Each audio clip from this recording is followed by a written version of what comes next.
Hi everyone. In this episode, I want to talk about the narcissist behaviors, specifically their lack of empathy. Now, narcissist behaviors are learned. They are a learned skill set that they have been using their entire lives to navigate their way around life and people in order to get their needs met. Again, all their behaviors are learned. They were learned in childhood to get their needs met, just as all of us do this in childhood.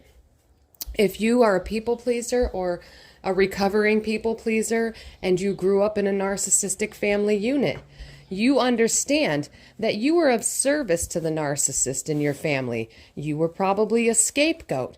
So you learned alternate ways to get your needs met by being of service to the narcissist, because the only way that you would get your needs met was if they were kept happy. Well, the same thing for a narcissist. Narcissists generally also have a narcissistic parent, and they did everything that they could to get their needs met. Narcissists are also created through being overly praised and, their accomplishments being exaggerated. But they were still, their authentic self was rejected. And people pleasers are merely on the opposite end of the spectrum from a narcissist. And I talk about this in my research, which I call the battle of the codependents, because ultimately narcissists are extremely codependent. It's not the narcissist versus the codependent. Narcissists are also codependent, and people pleasers, or the inverted narcissist, which is basically a narcissist flipped inside out, so you're inverted, all share the same core issues: fears of abandonment, shame, boundary issues. But that's something from my research that I'm going to save for another episode. I just wanted to touch on it real quick. So I want to talk about narcissists and their lack of empathy. And what people don't realize is that empathy is a learned skill. It is something that you learn. It is not something you're just born with. Now, you can be born with, more sensitivity to the needs of others, but ultimately, empathy is a learned skill. All of your behaviors, all of the narcissist behaviors, these are all learned skills. It's a skill set that you've learned throughout life in order for you to navigate around to get your needs met. However, with the narcissist, their learned skill set to get their needs met happens to be extremely unhealthy and detrimental to the lives of those close to them. Now, on the opposite end of the spectrum, being a people pleaser is kind of, it's unhealthy as well, because being a people pleaser, you are feeding into the narcissist disorder. Even though you don't realize it, you're ultimately being an enabler for the narcissist's bad behavior, because you're doing everything you can to be of service to them to keep them happy. However, once you're aware of what's going on, that usually comes to a halt once you understand what you're dealing with.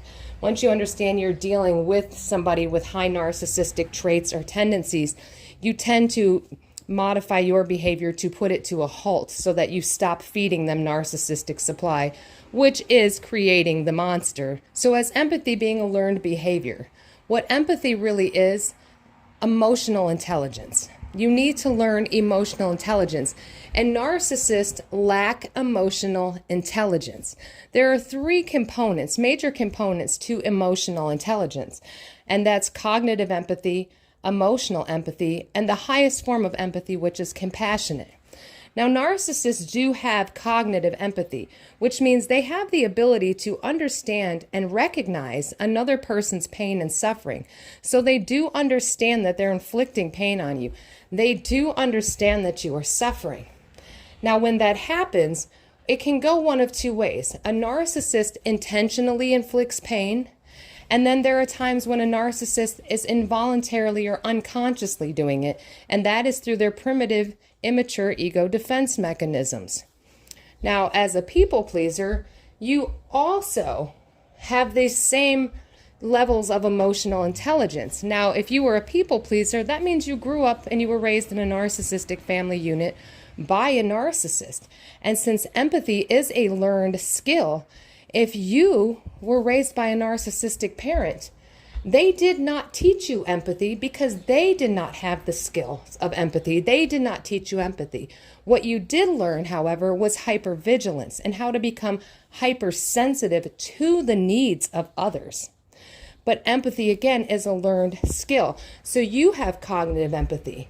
But to be compassionate and to have emotional empathy are a different skill set that people learn throughout life. As a people pleaser, the more you grow and the older you get and the experiences that you have, you are able to nurture this skill set.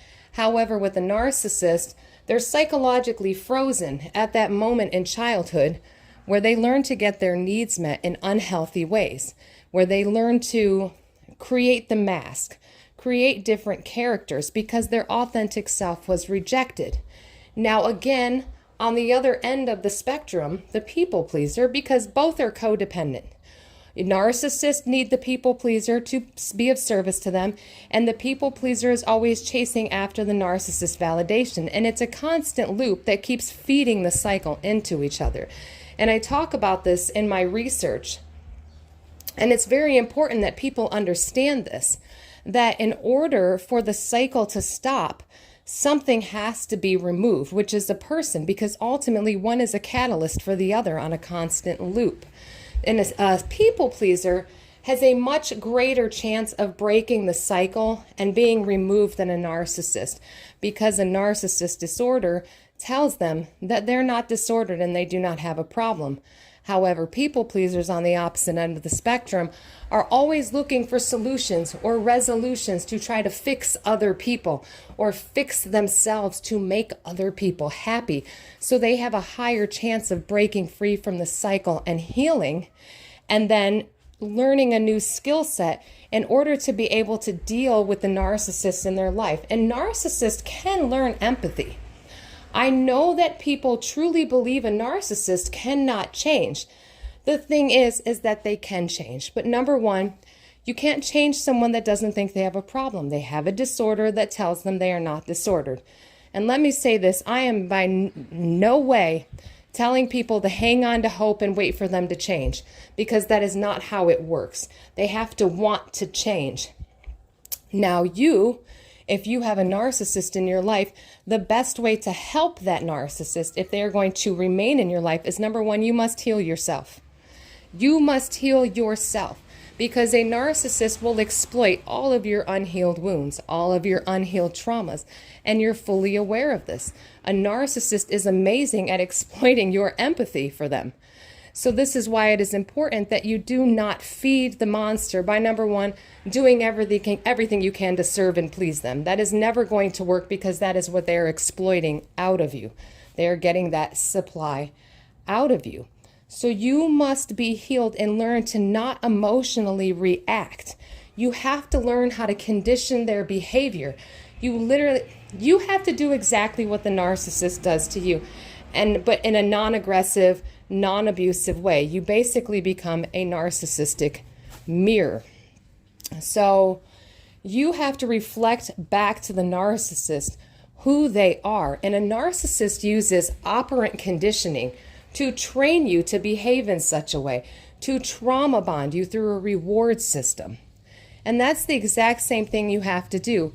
However, it will not work if you are trauma bonded to a narcissist, if you are emotionally reacting to the narcissist, if you have unhealed wounds and traumas, because the narcissist will find that weakness in you and trigger it, and it'll be a domino effect.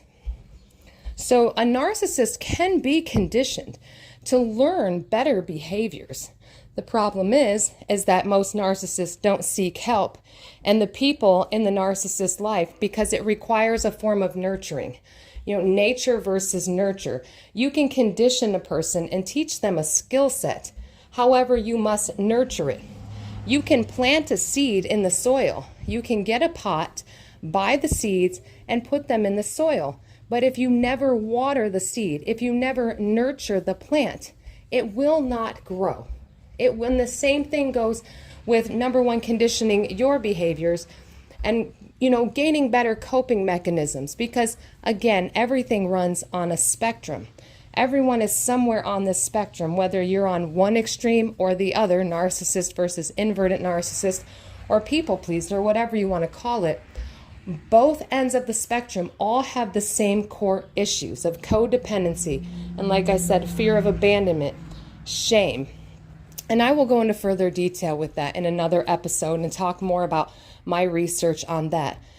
But as far as narcissistic behavior, when you heal, you have to condition yourself to not react. That is also a learned skill set. So once you heal and you've taught yourself boundaries, which again is a learned skill set, once you teach yourself to not emotionally react or internalize other people's projections, that is also a learned skill set. And it can be very difficult, especially after a lifetime of internalizing and being a people pleaser and internalizing everyone else's projections.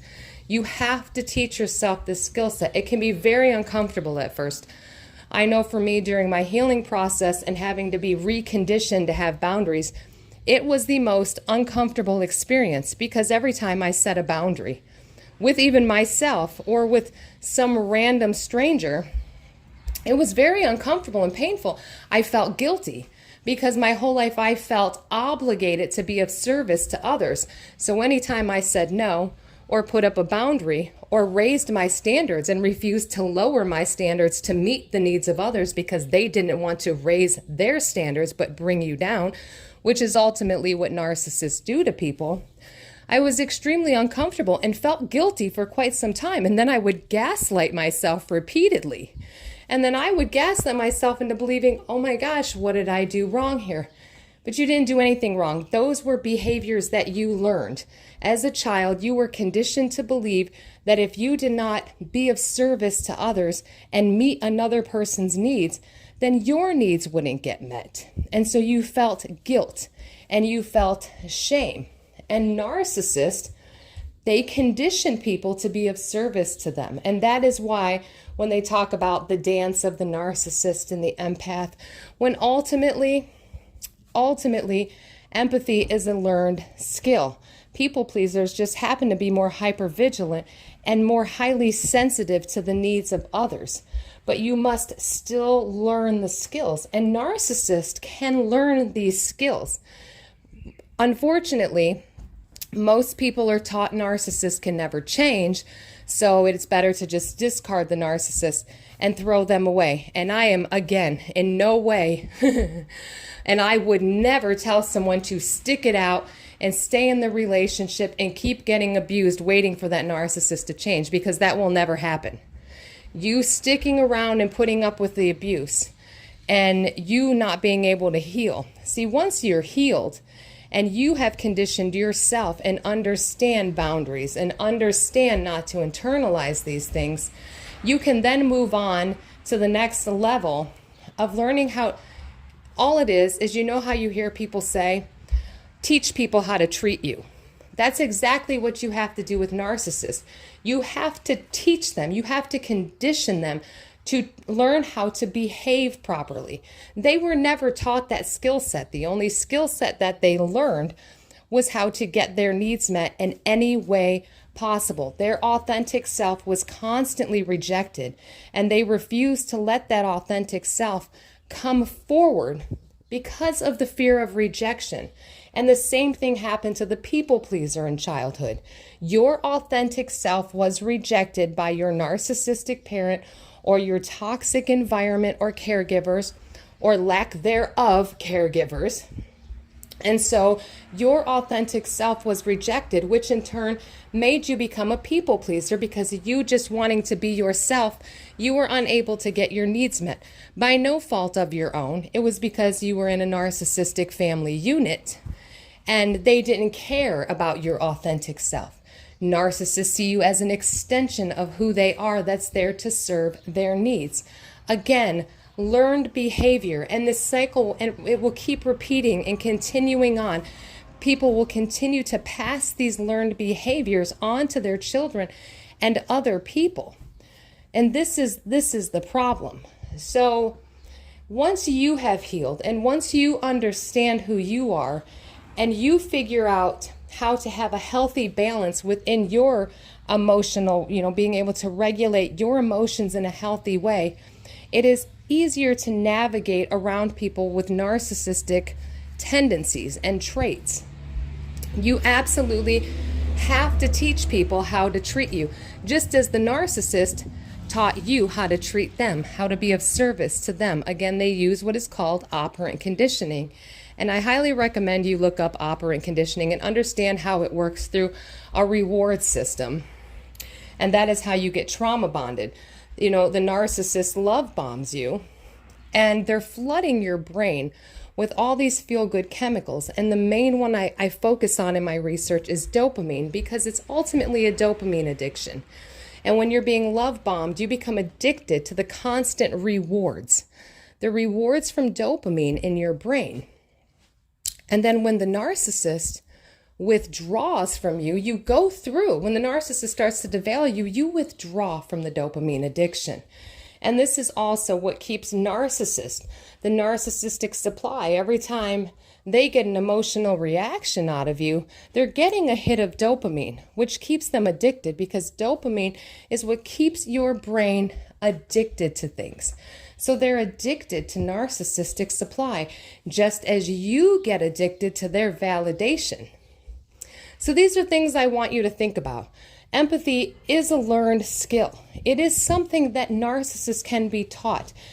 You were taught learned skills. Everything we learn, all of our behaviors that we learn throughout life, are skills to get our needs met.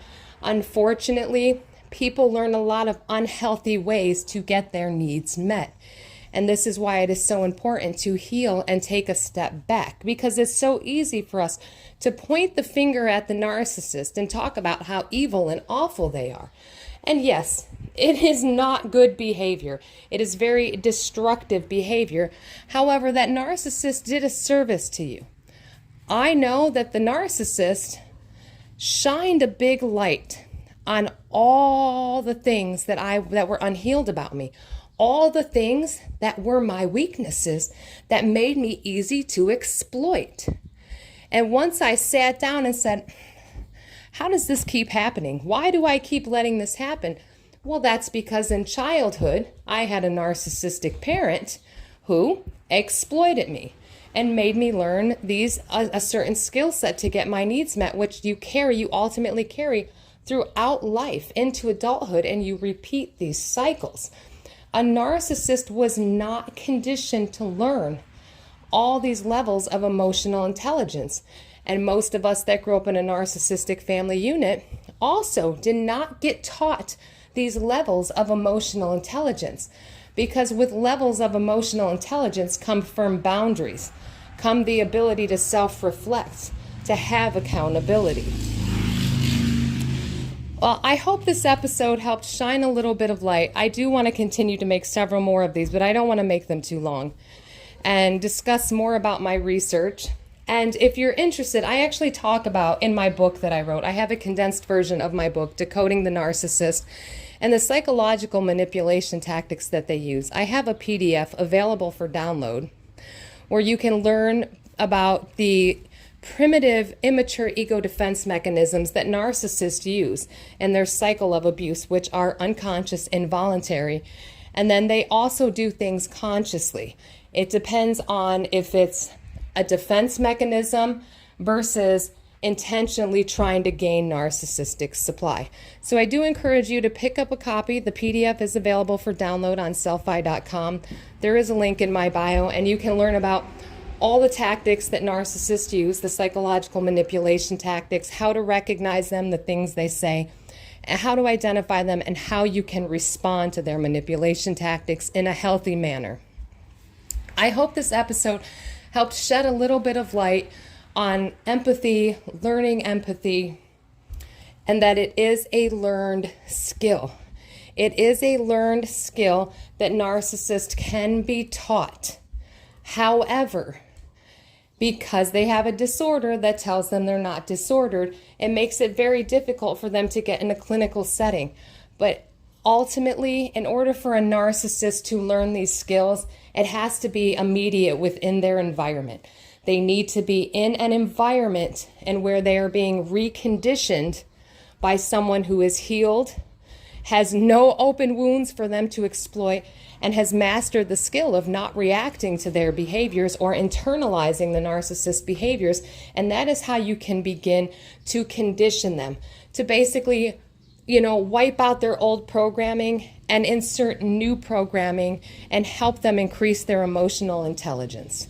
So that's just something for you to think about, and keep healing yourself and learn, your own levels of emotional intelligence and figure out what it is that you need to work on in order to be able to navigate better in the world with people with high narcissistic traits. Thank you for listening. Stay strong, stay safe, and keep getting the knowledge. You are all going to be amazing.